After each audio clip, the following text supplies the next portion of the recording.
안녕하세요. 사연 읽어주는 남녀입니다.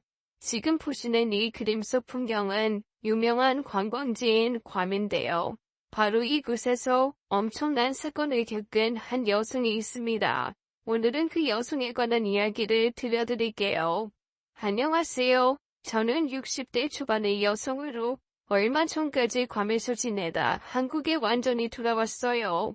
내 나라 내 조국이 좋아서 한국에 왔지만 몇 년 정도 살았던 괌도 조금은 그립습니다. 특히 그날의 꽃이 잊혀지지 않네요. 더운 날의 화려한 꽃들이 참 신기했거든요. 특히 괌에 국화였던 꽃이 기억에 남습니다. 분홍색의 화려한 꽃받침이 있고 그 안에 작고 하얀 꽃이 또 피어나는데요. 이름이 특이하게도 부겐빌레아라고 하더라고요. 강렬한 꽃색답게 꽃매도 정렬, 조화를 뜻한다고 합니다. 괌에 살 때 정원에 이 꽃을 키웠어요. 건조한 곳에서 잘 자라기 때문에 물을 잘 줘야 했습니다. 물을 잔뜩 주면 뿌리가 썩더라고요. 적절한 타이밍에 물을 줘야 1년 내내 꽃을 볼 수 있었는데요. 사람 사는 일도 마찬가지인 것 같습니다. 그때라는 걸 미리 알 수 있다면 얼마나 좋을까요? 사실 전 몇 년 전에 재혼을 했습니다. 50대 후반에 지금의 남편과 부부가 됐어요. 첫 번째 남편과는 사별로 헤어졌고요. 30년 넘게 혼자 살다가 극적인 과정을 통해 재혼을 하게 되었습니다. 바닥으로 추락한 줄 알았던 제 인생이 실은 푸른 하늘을 날기 위한 준비였다는 걸 누가 알 수 있었을까요? 그 얘기를 해보려고 사연 채널에 문을 두드렸어요. 문득 제 아들이 결혼할 무렵 저한테 했던 얘기가 떠오르네요. 엄마, 혼자 사는 거 이제 그만 졸업하는 거 어때요? 좋은 분 만나 새 출발하세요. 그게 무슨 소리야. 엄마는 계속 혼자 살 건데 이제 와서 무슨 재혼이야. 엄마는 진짜 생각 없어. 저 이제 장가 가잖아요. 이제 엄마 인생만 놓고 한번 진지하게 고려해보세요. 네? 얘는 엄마한테는 신경 끄고 너 장가 가서 잘 살 생각이나 해. 유전이한테 잘해주고 알았어? 아들은 결혼 날짜가 잡히자마자 저를 그렇게 들들 볶더라고요. 자기 결혼하면 빈사 한 분 만나 데이트도 하고 그러라면서요. 하지만 전 대수롭지 않게 흘려들었어요.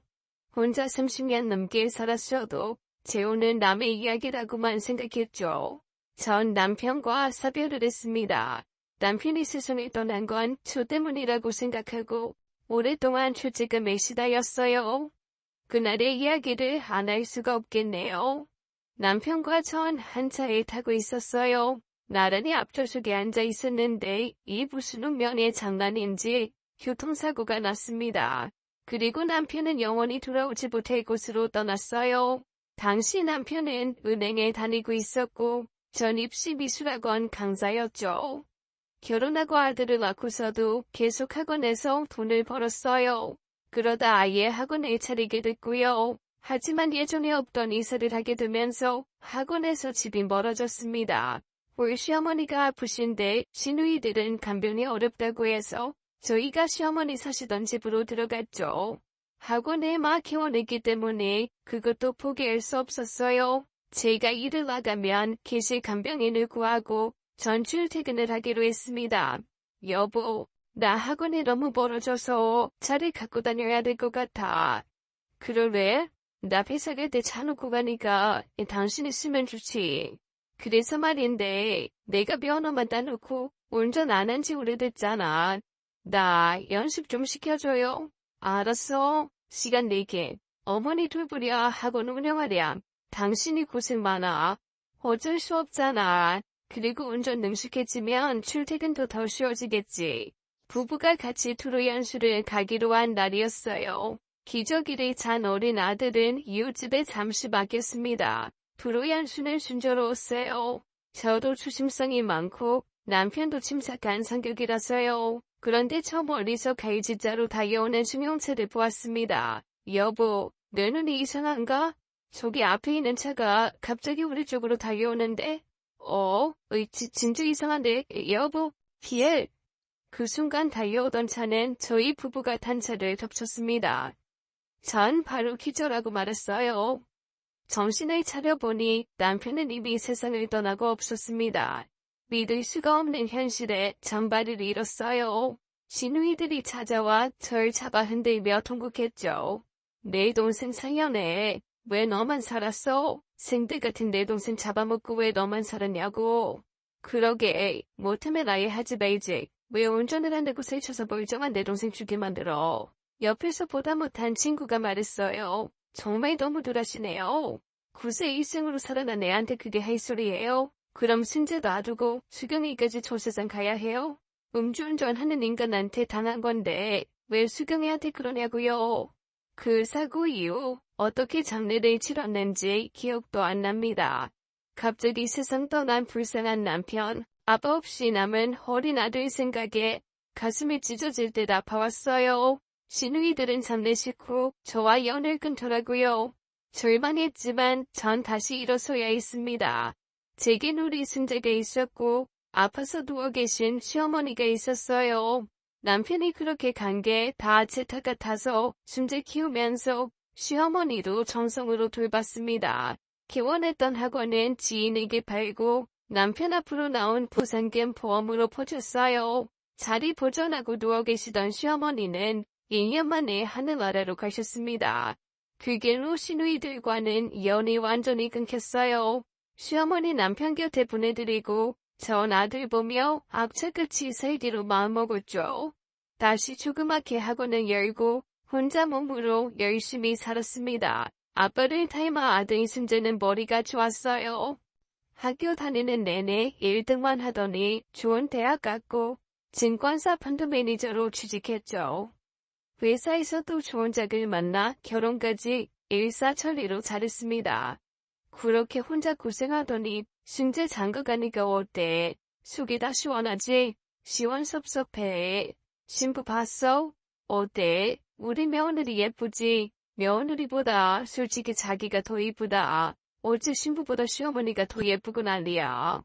사람들이 듣겠다. 왜 그런 소리를 해? 두말 할 것도 없이 신랑 신부 너무 잘 어울려. 선남수녀야. 승재 엄마 진짜 고생 많았다. 오늘 누구보다 축하받아야 할 사람은 승재 엄마야. 혼사는 제가 보기에도 참 잘 치렀습니다. 하객들도 많이 오고 축하도 많이 받았어요.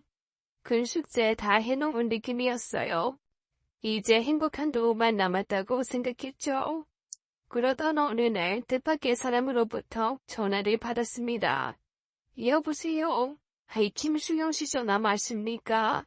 네, 맞는데요. 어디시죠? 목소리는 그대로네. 나 기소디야, 최기소. 나 기억하지? 전 심장이 덜컹 내려앉았습니다. 최기석 그 사람은 20살 중반에 헤어진 첫사랑이었어요. 까마득한 옛 기억이 단박에 떠올랐습니다. 아주 오래전 들었던 목소리인데도 기억이 났어요. 아니, 제 전화번호를 어떻게 알았어요? 우연히 대학 후배와 마주쳤어. 위키가 알려주더라. 여전히 괌에 살아요. 점착한 지 오래야. 어떻게 지내? 참, 얼마 전에 아들 혼사 치렀다며? 네, 그런데 신기하긴 하네요. 어떻게 저한테 전화할 생각을 다 했어요? 저한테 혹시 하실 말씀이라도 있는 거예요? 아니, 그냥 아이 전화번호만 나신 번 씹은 거야. 다음에 또 연락할게. 솔직히 지금 많이 떨리기도 하고 말을 잘 못하겠다. 사실 저도 그렇네요. 서로 무슨 얘기를 해야 할지 몰라서 어색한 침묵이 잠깐 흘렀어요. 그리고는 별말 없이 전화를 끊었습니다. 예의상 잘 지내라는 인사와 함께요. 그래, 잘 지내. 갑자기 전화해서 미안하다. 이만 끊을게. 잘 지내세요. 그럼 끊을게요. 전화를 끊고 거울을 보니까 제 얼굴이 새빨갛더라고요. 50대 후반이지만 옛날 그 감정이 기억나서인지 가슴이 심하게 뛰었습니다. 심장 소리가 제 귀에 들릴 정도였어요. 갑자기 옛날 일들이 주마등처럼 스쳐 지나갔죠. 괌에 사는 최기석, 이 사람은 사실 제 첫사랑이었어요. 이 사람이 아니었으면 남편과 결혼도 하지 못했을 겁니다. 기석 씨와 저는 캠퍼스 커플로 사귀는 사이였어요. 교통사고로 세상 떠난 제 남편은 기석 씨 후배였고요. 저희는 같은 동아리에 있었고 셋 다 친한 사이였죠. 기석 선배와 전 집안 반대로 아프게 헤어졌고 그걸 다 지켜본 남편, 지금의 승자 아빠가 저를 위로해 주었어요. 그러다 정이 깊어져 결혼까지 하게 된 거였고요. 기석 선배와 헤어진 이유는 저희 집의 가난 때문이었습니다. 기석 씨는 국회의원 아버지를 둔 부잣집 아들이었어요.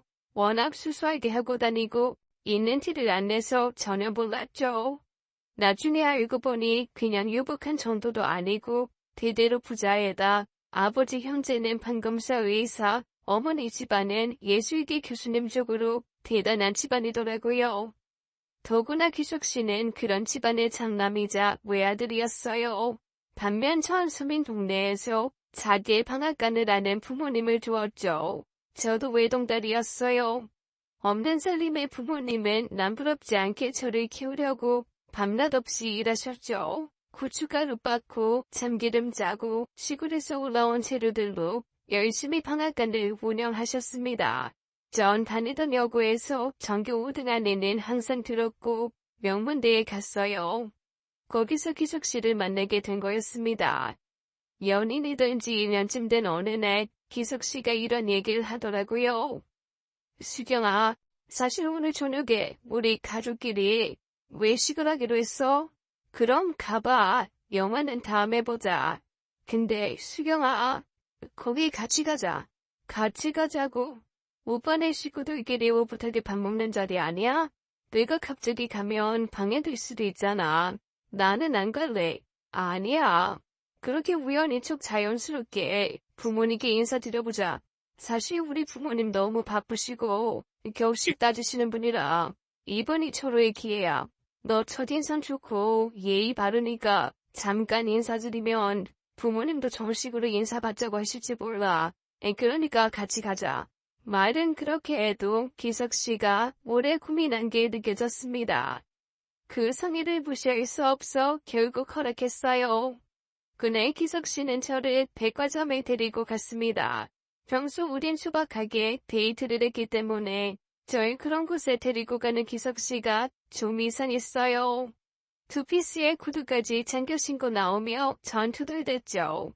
기석 씨, 꼭 이렇게까지 해야 돼? 내가 얘기했잖아. 부모님 격식 차리시는 분이라 우연히 만났어도 이 청바지 운동화 차림은 좀 싫어하실 것 같아서. 미안해. 딱 한 번이야. 이럴 줄 알았으면 좀 좋은 옷을 입고 나오는 건데. 전 기석 씨를 따라 나섰습니다. 그냥 평범한 레스토랑일 줄 알았는데 아니었어요. 교회에 강을 끼고 있는 아주 근사한 레스토랑이었죠. 기석 씨는 좀 긴장돼 보였습니다. 들어가자. 수경아, 나 믿지? 가서 잠깐 인사만 드리고 나오자. 나도 밥 먹을 생각은 없어. 하지만 전 크게 후회했습니다. 기석 씨 가족들은 절 결코 환영하지 않았어요. 특히 어머니와 여동생이 면전에 대고 가시도치 말을 하더라고요. 기석아, 이건 예의가 아니지. 가족끼리 하는 식사 자리에 불청객을 데리고 오면 어떡하니? 어머니 죄송해요. 아이 그런데 불청객이라뇨. 오늘 만나서 영화 보기로 했는데 그냥 보내기 싫어서요. 같이 차라도 한잔하면 좋겠다 싶어서 데려왔어요. 분위기는 싸늘했습니다. 전 직감으로 느꼈어요. 기석 씨 집에서 절 반기지 않는다는 것을요. 쥐구멍이라도 숨고 싶었습니다. 그분들이 절 바라보는 눈빛엔 멸시에 가득 차 있었거든요. 너는 그걸 물어보고 했어야지. 혹시 저 애가 이 자리에 온다고 막무가내로 우긴 거니? 아니에요. 어머니 왜 그런 말씀을 하세요? 그러자 기석 씨 여동생으로 보이는 듯한 제 또래의 여자가 끼어들었습니다. 오빠, 지금 내 약혼자도 여기 와 있는데 이건 예의가 아니지. 그냥 박 사귀는 애를 함부로 데려오면 돼? 오빠 술 먹었어? 야, 너 무슨 말을 그렇게 해? 아니, 집안 분위기에 맞지도 않는 애를 데려와 놓고 무슨 칼치 차를 마시자고 해? 격 떨어지게. 안녕하세요. 저 본 적 있죠? 저 그쪽 학교에서 여러 번 봤어요. 아주 보란듯이 우리 오빠랑 배짱 끼고 다니던데. 그래도 되는 거예요? 전 할 말을 잃었습니다. 여동생은 우리 대학에서 유명한 애였어요. 비싼 차를 몰고 다니고 부잣집 딸이라고 소문이 나 있었죠. 그 아이가 기석씨 동생일 줄은 꿈에도 몰랐어요. 예술대학 다니는 거 맞죠? 꼴에 푸는 눈은 있어서 우리 오빠 부자인 줄 알고 일부러 접근했어요. 야, 무슨 말을 그렇게 해. 아무튼 예의가 아닌 것 같으니까 오빠는 쟤 데리고 가. 기분만 잡쳤잖아. 뭐라고? 그쪽 눈치 없어요? 오빠가 이런 자리 오자고 해도 그쪽이 마다에 있었어야죠. 이런데 함부로 오는 자리가 아니에요. 그리고 우리 오빠는 결혼을 약속한 상대가 있으니까 일찌감치 헤어져 주세요. 기막혀. 누굴 봐. 오빠, 나한테 뭐라고 하지 마. 엄마 아빠가 하고 싶은 말 내가 대신한 거니까. 그렇게 수치스러운 날은 태어나서 처음이었습니다. 저는 뒤돌아 그곳을 뛰쳐나왔어요. 뒤에서 저를 비우는 소리가 들렸죠. 너, 이렇게 경솔한 애였어? 이 지금 처남될 사람도 와 있잖아. 이러는 건 예의가 아니지. 그놈의 예의. 정작 우리는 얼마나 예의를 차리는데요. 진짜 다들 너무하세요. 저는 나와서 기석씨한테 막 쏟아부었어요. 거의 제정신이 아니었습니다. 기석씨, 그렇게 부잣집 아들이었어? 왜 말 안 했어? 미리 알았다면 이런 자리 꿈도 안 꿨을 거야. 미안해. 내가 대신 사과할게. 나 너무 수치스러워. 어떻게 사람 면전에 대고 그래? 진정해 수경아. 데려다 줄게. 너무 미안해서 내가 할 말이 없다. 집에 가는 차 안에서 저는 한참 울었습니다. 제가 사는 모습이 부끄럽다고 생각한 적이 한 번도 없었어요. 면전에서 당한 보욕은 꼭 우리 부모님이 당한 보욕 같았죠. 기석씨도 다시 보였습니다. 너무 부담스러웠어요. 헤어짐을 고민하던 어느 날 학교에 기석씨 어머니가 찾아왔습니다. 잘 타라고 하시더니 한적한 카페로 절 데려가시더라고요. 그리고 듣게 된 얘기는 더 기가 막혔습니다. 돈 보고 접근한 거 그럴 수 있어. 그런데 결혼은 너무 큰 욕심 아니야. 이 돈이면 아가씨 결혼에 미쳐는 될 거야. 우리 기석이 놔주고 아가씨 갈게 가도록 해. 기석이는 이미 결혼할 사람이 있어. 저 맹세코 기석씨 돈 보고 사귄 거 아닙니다. 저희 동아리 친구들 다 기석씨 부자인 거 아무도 몰랐어요. 왜 저를 그런 사람으로 오해하세요? 이 돈은 뭐고요? 사람 제목 보셨습니다. 자꾸 모욕하지 말아주세요. 기석씨랑 헤어질 거니까 앞으로 다시는 저 찾아오지 않으셨으면 좋겠습니다. 맹랑한 아가씨네. 옷도 그렇게 거지같이 입고 다니면서 왜 자존심 세워? 아가씨 그러는 거 괜히 나한테 맞서는 걸로밖에 안 보여. 옛날로 치면 노비가 양반집에 거절 시집되겠다고 하는 건데 네가 이 정도로 나온 거 고마운 줄 알아. 옛날 같으면 더한 일도 당했어. 고마운 줄도 모르고 건번지기는. 지금 전 노비 아닙니다. 그냥 평범한 학생이고요. 기숙씨랑 헤어질 생각이에요. 다시는 기숙씨와 말도 숫지 않을 거예요. 그러니까 찾아오지 마세요. 안녕히 계세요. 가슴이 터질 것 같았습니다. 왜 이런 대접을 받아야 하는지 이해할 수 없었어요. 집에 돌아와 혼자 울고 있으니까 엄마가 물어보시더라고요. 생전 울지를 않는 애가 왜 울어? 기숙이랑 싸웠어? 왜 그래? 엄마, 나 정말 속상해. 너무 억울했던 저는 엄마한테 다 털어놓고 말았습니다.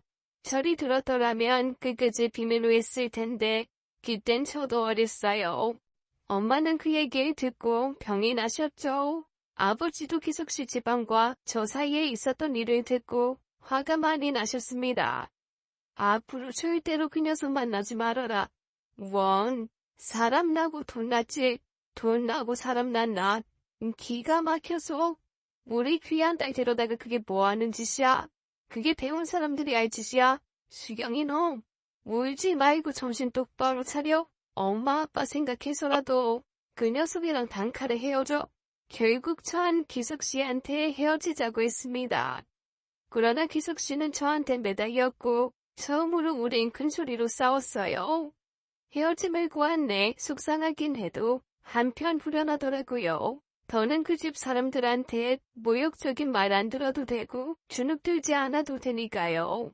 하지만 이별은 쉬운 게 아니었습니다. 며칠 후 기석씨가 구주망태가 된 채 우리 집에 찾아왔어요. 수경아, 수경아, 문 열어. 나 기석이야. 방앗간 셔터를 막 두드리는데 동네 사람들 다 깰 것 같더라고요. 저는 얼른 나갔습니다. 왜 그래 기석씨? 어휴, 술 냄새. 술을 얼마나 마신 거야? 미안하다. 내가 너한테 몹쓸 짓을 한 것 같아. 내 가족들 변할 기미가 없어. 아마 평생 안 변할 거야. 그런데 수경아, 나 너랑 못 헤어지겠어. 나 너랑 꼭 결혼하고 싶어. 헤어지기 싫다고. 술기면 다시 얘기해. 이게 무슨 짓이야. 우리 부모님도 다 계셨어. 정신 차려 기석씨. 기석씨는 몸을 제대로 가누지 못할 정도로 술을 마셨더라고요. 때는 한겨울이었어요. 잘못해서 길에서 쓰러졌다가는 그대로 통사할 것 같았죠. 큰일 났네. 술도 못 마시는 사람이 이렇게 취하면 어떡해. 안 되겠다 수경아. 집에서 재워야지. 이렇게 취한 사람을 어디 밖에 내보내. 까딱하면 한겨울에 길바닥에서 큰일 나겠다. 어쩔 수 없이 기석씨를 제 방에 재우게 됐습니다. 저는 안방에서 자고 아버지가 거실에서 주무셨어요. 다음 날 이른 아침 커다란 차가 저희 집 앞에 섰고 거기서 기석씨 어머니가 내리셨어요. 우리 기석이 여기 있죠. 그리고 방학 안에 들어온 기석씨 어머님은 저희 부모님한테 심한 말을 쏟아내셨습니다. 너 참 못됐구나. 헤어지겠다더니 이렇게 뒷공작을 해. 기석이 데려다가 채우고 임신부도 하이자정연이 안 금한 것 같으니라고. 무슨 말씀이세요? 저희 부모님도 계신데 말씀이 너무 지나치신 거 아니에요? 화가 난 부모님이 한마디 하니까 기석씨 어머니는 더 심한 말로 저희를 모욕하더라고요. 행패도 그런 행패가 따로 없었습니다. 방에서 자고 있는 줄 알았던 기석씨가 화가 나 뛰쳐나왔어요. 가세요 어머니. 지금 여기가 어딘 줄 알고 이러세요. 기석아. 왜 여기서 자고 있어? 멀쩡한 집 놔두고. 저희가 여기 오라고 했니? 이런 데서 살자고 꼬셨어? 그만하세요. 수경이가 헤어지지 않은 거 제가 지금 매달리고 있는 거니까. 애 꽂을 수경이는 그만 좀 잡으시라고요. 결혼은 그렇게 하는 게 아니야. 급이 맞아야지. 수경이 같은 애 남며느리로 절대 못 들인다. 그 말을 들은 어머니가 벌쩍 드셨습니다. 아니 이 아줌마가 지금 누구 앞에서 뭐라고 하는 거예요. 나도 우리 수경이 그런 막대먹은 집안을 못 보냅니다.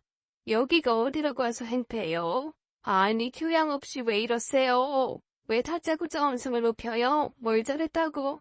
애초에 되게 따님이 오르지도 못한 나무를 기어올라서 이날이가 난 거 아니냐고요. 교양한 그쪽이 바닥났네요. 사람 무시하고 돈 없다고 아래로 보고 까이보고 막말하는 그쪽은 교양이 넘치고요. 하나를 보며 열을 한다고 사람 이렇게 무시하고 까이보는 집안이랑 사돈 맺을 생각 추호도 없습니다.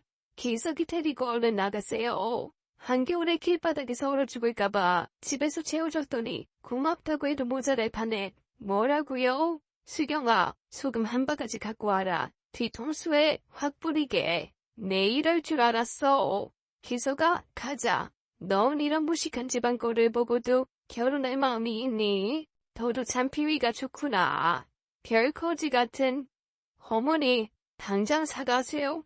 사과를 내가 누구한테 해. 오히려 사과를 받아야지. 수경이 부모님께 사과하시라고요.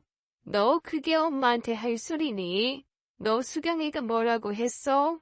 무슨 얘기 듣고 엄마한테 함부로 해. 연애 잘못하더니 아주 형편없어졌구나. 엄마가 미국 대학으로 가라고 하네요. 이제 알겠어. 고작 이런 걸 보이자고 그렇게 고집을 부렸어? 그 뒤 기석씨는 저와 헤어지지 못하겠다고 단식 소동까지 벌였지만 모든 것은 허사로 돌아갔어요. 제가 더 독하게 헤어지자고 했기 때문입니다. 결국 기석씨는 가진 걸 다 버리고 해외로 떠났어요. 다시 한국에 들어오지 않을 작정을 하고서요. 저는 1년 동안 방황을 심하게 했죠. 사람에게 받은 상처는 쉽게 지워지지 않더라고요. 기숙 씨가 떠난 후 현욱 선배가 절 찾아왔어요.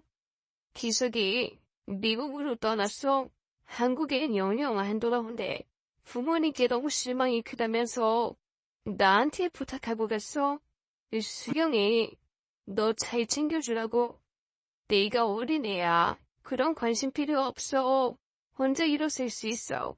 하지만 현욱 선배는 꾸준히 절 찾아왔고 절 위로해주려 가진 노력을 다했어요. 그런 사람은 무작정 외면할 수 없었습니다. 현욱 선배가 취직한 내 제가 넥타이를 사주면서 그랬어요. 이제 취직도 했으니 좋은 여자 만나서 결혼해야지. 누구보다 선배가 잘 됐으면 좋겠어. 정말 착한 사람이잖아. 수경아, 나는 안 될까? 무슨 소리야? 오래전부터 생각했어. 내가 네 옆에 있는 모습 자꾸만 상상하게 되더라. 네가 웃으면 나도 기쁘고 네가 슬프면 이 세상이 다 무너지는 것 같아. 아이 수경아, 네 옆자리 나한테 내주지 않을래? 정말 뜻밖의 고백이었습니다. 저 너무 놀라서 한동안 현욱 선배를 보지 않았어요.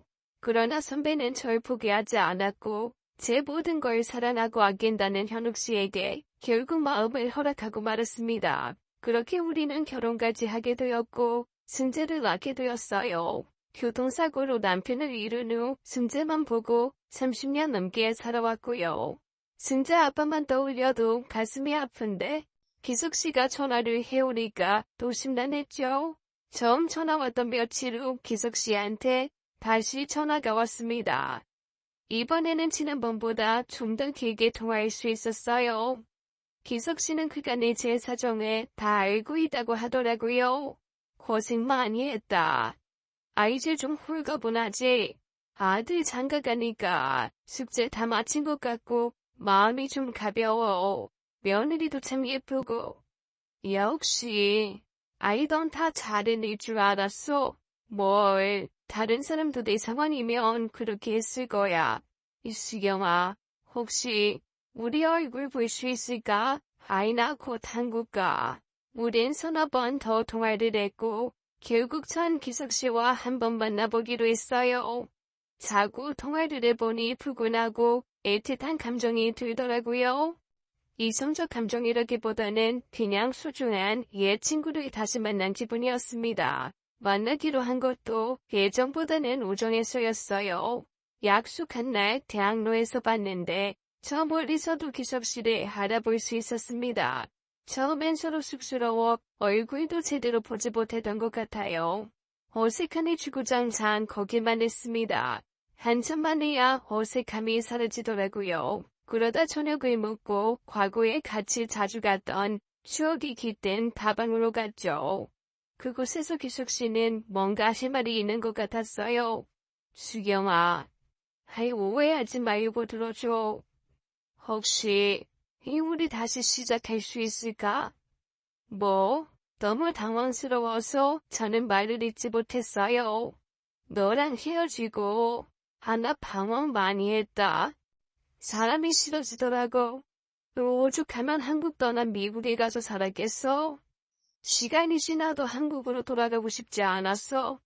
한국 가면 더 결혼해 사는 거 보일 수도 있는데 그걸 볼 자신이 없었어. 가족이란 사람들도 미웠고. 그런데 우리 돌고 돌아 이렇게 만났잖아. 가식 없이 말할게. 내 소원이야. 수영아, 넌 너랑 다시 한번 시작해보고 싶어. 한번 생각해 줄래? 전 기석 씨가 그런 말을 해줄 꿈에도 상상하지 못했어요. 몇 번 만난 뒤에는 좋은 추억 안고 괌으로 돌아갈 줄만 알았습니다. 그렇게 생각하고 있을 줄 몰랐네. 말 나온 김에 솔직하게 얘기할게. 너랑 통화하고 이렇게 만나보니까 옛날 감정 고스란히 느껴져. 수경아, 재혼 생각은 한 번도 해본 적 없어? 기석 씨 설마?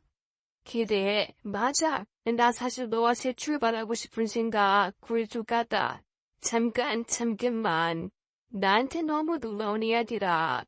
여기서 우리 얘기 끝내자. 나 그만 가볼게. 내가 데려다 줄게.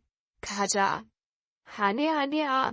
혼자 갈게. 그러는 게 좋을 것 같아. 집에 돌아오는 길에 참 혼란스러웠습니다. 다시 본 기석 씨에게 좋은 감정이 되살아났지만 죄책감이라는 게 제 마음을 부드렀죠. 분명 기석 씨는 저와 결혼할 생각까지 하고 있었습니다. 하지만 전 승재의 엄마로 남고 싶은 마음이 더 컸어요. 이 나이에 무슨 결혼을 하려 하나 그런 마음도 들었고요. 결국 기석 씨의 제안을 완곡하게 거절하게 되었습니다. 기석 씨, 그렇게 말해준 거 정말 고마워. 그런데 난 못할 것 같아. 수경아, 다시 한번 생각해 볼 수 없니? 이제 곧 손자도 태어날 거고, 난 그럼 지금까지처럼 엄마로만 살고 싶어. 누구의 아내로 다시 삶을 시작하는 건 나한테 너무 부담스럽고 힘든 일이야. 그렇지만 이건 알아줘. 기석 씨 다시 만나서 너무 즐겁고 행복했어. 그건 후회 안 해. 수경아, 내가 기다릴게. 애 언제라도 기다릴 수 있어. 그러니까 거절은 하지 말고 천천히 생각해봐. 나 이제 곧 괌으로 돌아가. 전화 기다릴게. 그냥 좋은 추억으로 간직하자. 정말 미안해. 제 앞에서 실망하는 기석 씨 표정을 보는 것도 괴롭더라고요. 그러나 제 결정을 번복하고 싶지 않았어요. 그렇게 헤어지고 돌아오는 게 왠지 그냥 힘이 빠지더라고요. 맥없이 집에 돌아왔는데 아들 며느리가 연락도 없이 집에 와 있었습니다. 다음날 아들이 드라이브를 시켜준 데서 좋은 데 가서 밥 먹고 차도 마셨어요. 그런데 아들이 또 그러더라고요. 좋은 분 만나 새 출발할 생각 없냐고요. 저도 모르게 얼굴이 빨개졌습니다. 사실 아들은 결혼한 이후부터 저한테 채우라고 난리였어요. 하지만 전 계속 그런 소리 말라며 무시하고 있었고요. 아들은 한동안 송하더니 어느 순간부터 잠잠해졌습니다. 저도 마음의 평정을 찾아갔죠. 기숙 씨도 더는 연락이 없었고요. 그러던 어느 날 아들이 생전 안 하던 말을 했습니다. 저한테 상가 건물을 증여해 달라는 말을 꺼냈어요. 사실 저한텐 재산이 좀 있었어요. 입시학원을 꽤 오래 운영하면서 재산을 모으고 불려놓은 게 있었죠. 워낙 아끼며 살기도 했고요. 전 큰 고민 없이 아들에게 건물을 증여해줬습니다. 관리가 힘들어 언제라도 넘길 생각이었어요. 그 뒤 아들 며느리가 너무 고맙다면서 해외여행을 가자고 하더라고요. 유정이가 우리 셋이고 해외여행 한번 가자는데 어떠세요? 무슨 해외여행이야. 엄만 괜찮아. 니들끼리 다녀와. 아니에요 어머니. 이번에 정말 감사해서 그래요. 어머니 해외여행 그동안 안 가셨다면서요? 고맙긴 원래 즐거웠어. 시기가 생각보다 좀 이르긴 했지만. 그리고 여행은 너희들끼리나 다녀와. 승재 씨랑 돈 모아서 여행 경비 다 마련했어요. 어머니는 집만 다 꾸려서 오시면 돼요. 같이 가세요. 아들 며느리가 하도 저한테 그래서 결국 승낙했어요. 장소는 괌이었습니다. 괌은 기숙 씨가 살고 있는 곳이기도 했죠. 조금 꺼려졌지만 마음을 고쳐먹었습니다. 괌이 어디 조그만 동네겠어요. 또 애들이 신경 써서 고른 여행 장소인데 바꾸자고 하기도 싫었습니다. 사실 남편과의 신혼여행 이후에 해외여행은 처음이었어요. 아들 며느리랑 가니까 걱정할 것도 없고 너무 좋더라고요. 바다색도 얼마나 예쁘던지 그냥 가만히 앉아 있어도 저절로 힐링이 되었죠. 스노클링인지 뭔지 그런 것도 해봤어요. 무서웠는데 용기를 내서 해봤더니 잘했다 싶더라고요. 맛있는 것도 먹고 원주민이 하는 쇼도 보고 해외여행 이래서 가나보다 했습니다. 시간이 흘러 둘째 날 밤이 되었어요. 엄마, 비행기표에 문제가 생겨서 그런데 숙소 들어가면 저한테 여권이랑 핸드폰 좀 주세요. 비행기표가 취소됐어. 비슷해요.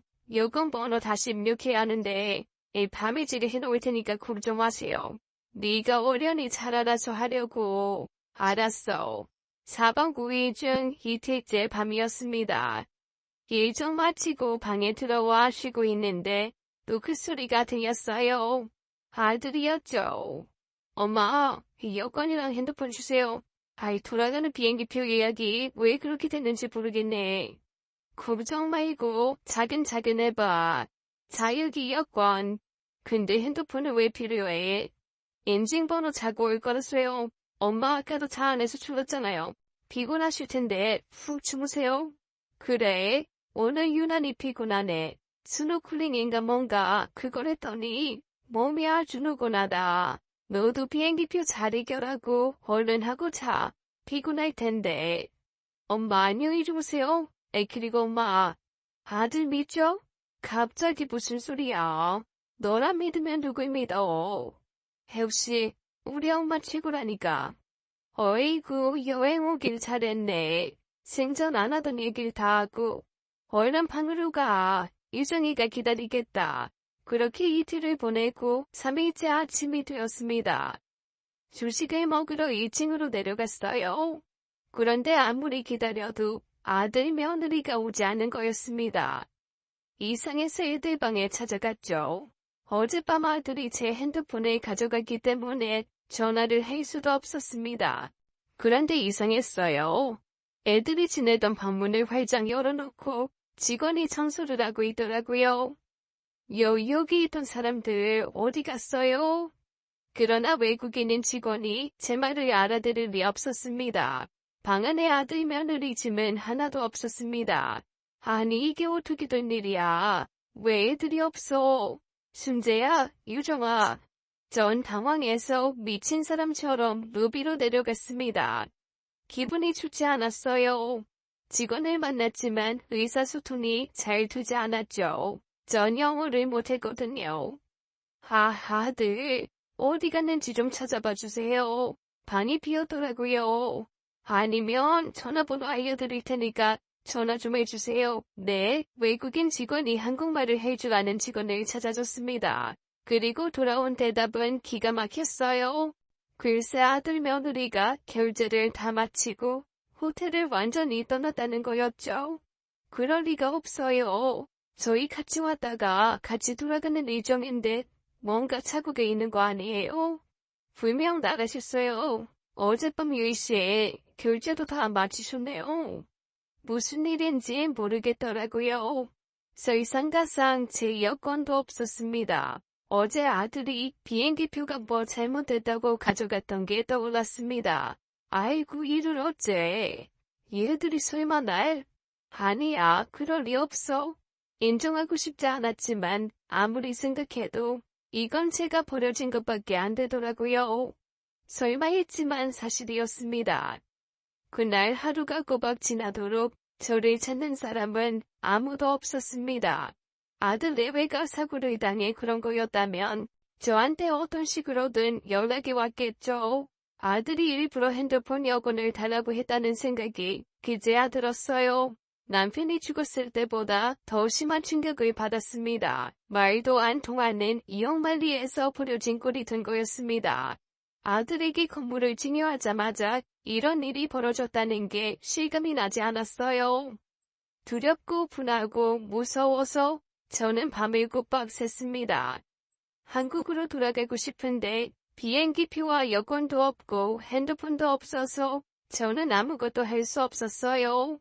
베란다에 나가 바다를 보는데 하루 전과는 풍경이 아주 달리 보였죠. 아들이 저를 보려다는 생각을 하니까 저 바다에 뛰어들고 싶다는 생각밖에 안 들었어요. 그러나 신뢰 같은 희망을 버릴 수 없었습니다. 다음 날 해가 뜨자마자 미친 사람처럼 괌거리를 떠돌았어요. 아들 며느리 비슷한 뒷모습만 봐도 뛰어가 말을 걸었죠. 순재니, 유정아. 왜 이러세요? 미안합니다.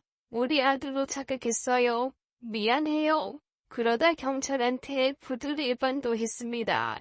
시간이 지날수록 제가 버려졌다는 사실을 인정할 수밖에 없었어요. 괌의 한낮은 너무 뜨거워 오래 서 있을 수도 없었습니다. 저는 도로에 쓰러져 울부짖었어요. 아니지.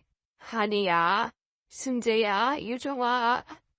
왜 그랬어? 왜? 해가 기울고 그림자가 지기 시작했습니다. 저녁이 되어 일어날 기운이 생겼을 때 호텔로 돌아왔어요. 뭘 어떻게 해야 할지 알 수가 없었죠. 로비 구석에 있는 소파에 앉아 넋이 있을 때였습니다. 누군가 제 이름을 부르는 것 같았어요. 처음엔 환청인가 싶었습니다. 수경아, 숨재니? 반사적으로 뒤를 돌아본 전 눈을 질끈 감았습니다. 거기 서 있는 사람은 놀랍게도 기석 오빠였어요. 우연이라는 게 정말 있는지 거기서 그때 그 사람을 만난 게 기적 같았죠. 전 소리 없이 눈물을 펑펑 흘렸습니다. 하도 기가 막혀 말도 못했어요. 왜 그래? 하이꿀은 이게 보고 무슨 일이야? 하여기 누구랑 왔어? 뭘 어디서부터 어디까지 이야기해야 할지 할 수도 없었어요. 전 앞뒤 다 잘라내고 아들 며느리랑 헤어졌다고만 이야기했습니다. 핸드폰 여권도 없고 여기 혼자 남겨졌다고요. 기숙 씨는 제 얘기를 듣더니 심각한 얼굴로 이렇게 말했죠. 일단 여기 있지 말고 나랑 가자. 아유 우리 집에 가. 나 말고 사는 사람 아무도 없으니까 당장 가자. 짐 싸는 거 힘들 거 아냐. 내가 도와줄게. 아이 반비어토야. 그렇게 기석 씨는 절 자기 집에 데리고 갔습니다. 바닷가 앞에 지은 집이었는데 그 큰 집에 혼자 살더라고요. 저는 그 집에 가서도 안절부절 못하고 불안해했어요. 더운 날씨인데도 덜덜 떨고 있었죠. 불안과 스트레스로 제 몸 상태는 말이 아니었습니다. 수경아, 앉아봐라. 내가 누룽지거려서 시켰어. 이거라도 한 술 더. 아니면 죽해줄까. 내가 이거 먹어서 뭐해. 숨쉬고 싶지도 않아. 도대체 무슨 일이야. 아들 며느리랑 헤어지긴 왜 헤어져? 혹시 애들이랑 싸웠어? 그래서 애들이 짐 싸들고 다른 호텔로 갔어? 나 사실 버려졌어. 애들이 나 버리고 가버렸다고. 결국 전 기숙 씨에게 있었던 일을 다 털어놓게 되었습니다. 기숙 씨는 얘기를 듣자마자 벌쩍 뛰었어요. 당장 한국 가자. 나랑 가서 그것들 벌받게 하자고. 이 TV에 제보를 하던 소송을 하던 내가 할게. 네가 못하면 내가 해. 하지 말아요. 왜 못할 사정이 있겠지. 이 사정은 무슨 엄마 버리는 것들한테 무슨 사정이 있어? 그래도 내가 한평생 키운 아들이야. 분명 왜 못할 사정이 있을 거야. 그리고 일이 이렇게 돼버렸는데 내가 가서 그날 잊히면 뭐해. 소용없어. 난 이제 살고 싶지 않아. 이렇게 살아서 뭐해. 전 결국 오열하고 말았습니다. 제가 가슴 찢어지게 우니까 기석 씨도 더 말을 못하더라고요. 철윤이, 이 여기 끊어지는 일도 있구나. 이수경아, 일단 아무 생각 말고 쉬어. 너 지금 제정신으로 안 보여. 다일수록 쓰러지지 않은 게 기적이야. 일단 쉬자. 쉬고 내일 일은 내일 생각하자. 그 와중에도 그런 생각이 들더라고요. 죽으면 다시는 승재를 못 보니까 이대로 끝낼 수는 없다고요. 세기로 작정하고 한 일주일은 그냥 먹고 자고 멍청하게 지내던 것 같아요. 아침에 눈을 뜨면 또 지옥 같은 하루가 시작되는구나. 그런 생각밖에 들지 않았습니다. 눈만 돌리면 보이는 푸른 바다에 몸을 던지고 싶었지만 곁에 있는 기석 씨 때문에 그럴 수가 없었어요. 기석 씨는 저를 데리고 자꾸 밖으로 나갔어요. 해가 강렬하지 않을 때 모자를 씌워주고 휠체어를 태워서 하루에도 몇 번씩 산책을 시켜줬습니다. 아기 다루듯 절 보살피는 손길이 고스란히 느껴졌죠. 그리고 어렵사리 말을 꺼내더라고요. 수경아, 그런 몹쓸 애들 버리고 여기서 나랑 같이 살자. 응. 기석 씨가 그런 말을 해도 전 대답을 할 수 없었습니다. 그 순간도 아들이 보고 싶었어요. 바보 같았지만 30년 넘게 키운 아들을 지울 수가 없었죠. 아들은 절 기억 속에서 지웠어도 전 그럴 수가 없었습니다. 제 삶의 이유였으니까요. 시간은 속절없이 흘러 6달이 지났어요. 거짓말같이 마음의 상처가 서서히 회복되는 걸 느꼈습니다. 정말 아무것도 안 하면서 기석씨가 데려다주는 대로 보라면 보고 먹으라면 먹으면서 괌에서 살다 보니 조금씩 기운이 났어요. 그리고 이런 삶도 나쁘지 않겠다 싶었습니다. 무엇보다 기석씨의 한결같은 정성에 제 마음이 열린 것 같았어요. 이 사람을 만나지 못했다면 전 괌 어느 거리에 노숙자가 되어 비참하게 살고 있었겠죠. 그때라도 한국에 연락해 아들이 어디 사는지 수소문할 수 있었지만 전 그러지 않았습니다. 너무 막막하고 두려웠어요. 그렇게 7달이 지난 어느 날 기석씨는 저한테 다시 청혼을 했습니다. 사랑의 절벽이라는 곳에 갔었는데 바람 부는 그 언덕 위에서 반지를 꺼내더라고요.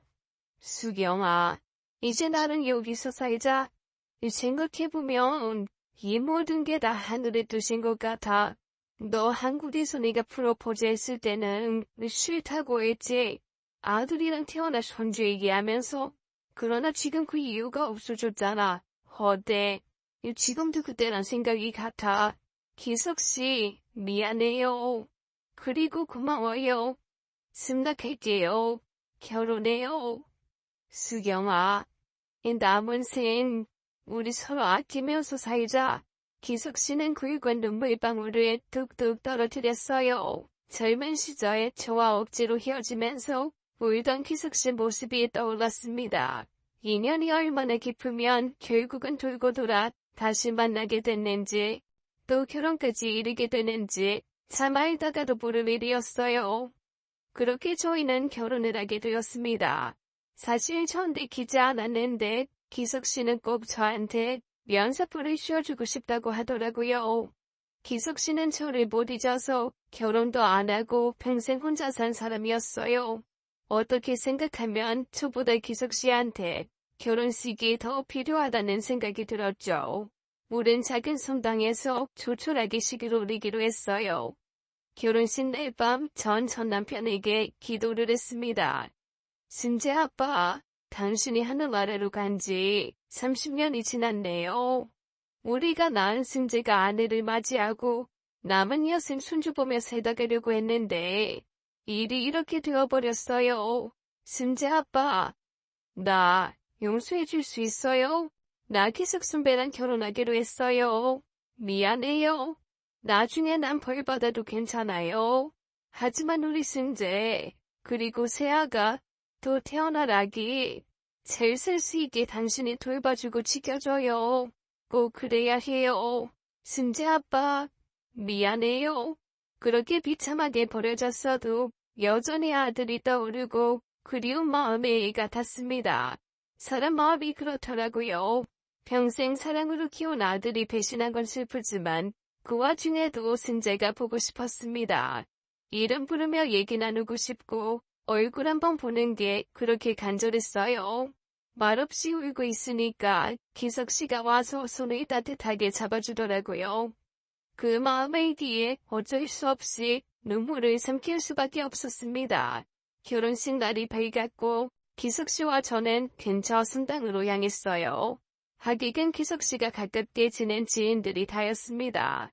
신부 입장을 기다리는데 환갑이 코앞인데도 주책맞게 조금 설레더라고요. 웨딩드레스 입고 면사포를 쓰니 제 나이가 무색하게 그런 감정이 들었어요. 얼떨떨한 기분으로 결혼식을 마치고 하객의 축하를 받으면서 웨딩카에 탔습니다. 기석씨가 신혼여행 대신 차 타고 괌을 한 바퀴 돌자고 해서 승낙한 거였죠. 웨딩카를 탔는데 정장 차림으로 운전석에 앉아있던 기사가 말을 걸더라고요. 축하드립니다. 신랑 신부님, 행복하세요? 목소리를 듣고 전 기절할 때 놀랐습니다. 영원히 잊을 수 없는 목소리, 제가 그토록 듣고 싶어하던 아들의 목소리였어요. 전 너무 놀라 그대로 굳어버렸습니다. 여보, 저 기사님 목소리가 우리 아들 순자랑 똑같아. 내 기계 이상해졌나? 제 말을 들었는지 운전기사가 뒤를 돌아보았습니다. 아니 넌 승재, 이 녀석아 네가 왜 여기 있어? 전 숨이 멎는 줄만 알았습니다. 다른 사람이 아니고 아들이었어요. 제 아들 승재가 분명했습니다. 저 맞아요 승재. 결혼 진심으로 축하드려요. 그리고 죄송해요 엄마. 죽을 죄를 줬어요. 승재야, 내 아들 승재. 승재 맞지? 엄마 지금 꿈꾸는 거 아니지? 우리 승재 얼굴 보고 있는 거 맞지? 전 아들 이름을 부르고 또 부르며 목 놓아 울고 말았습니다. 한평생 제가 정성을 쏟은 아들, 너무나 보고 싶고 그립던 아들이 눈앞에 있다는 게 믿어지지 않았어요. 한편 너무 슬프고 가슴이 찢어질 듯이 아팠죠. 승재야, 엄마한테 왜 그랬어? 엄마 왜 그렇게 아프게 하고 갔어? 여긴 어떻게 알고 온 거야? 응? 가여운 우리 아들. 엄마 그렇게 버려놓고 너도 얼마나 힘들었어. 그래서 왔어?